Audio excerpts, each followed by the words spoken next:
அவருடைய வீட்டுக்குள் வீசப்பட்டு கிடந்த கற்கள், வீட்டில் நிறுத்தப்பட்டிருந்த காரின் கண்ணாடிகள் சுக்குநூறாக உடைந்து கிடக்கும் பரபரப்பு காட்சிகள்.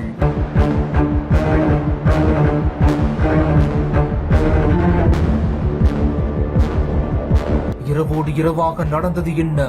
பகீர் கிளப்பிய அதிர்ச்சி சம்பவம்.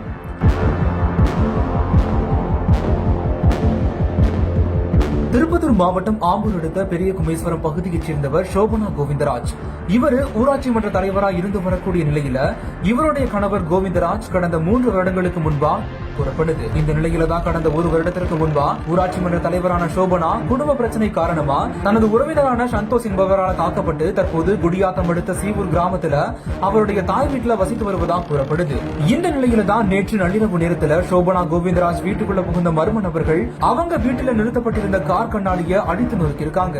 இதையடுத்து சம்பவம் தொடர்பாக தகவல் அறிந்த உமராபாத் போலீசார் வழக்கு பதிவு செய்து விசாரணை மேற்கொண்டு மர்ம நபர்களை தீவிரமா தேடிட்டு வராங்க. இந்த ஒரு நிலையில தான் ஊராட்சி மன்ற தலைவரின் வீடு மற்றும் கார் கண்ணாடிகள் அடித்து நொறுக்கிய சம்பவம் அந்த பகுதியில பெரும் பரபரப்பை ஏற்படுத்தி இருக்கு.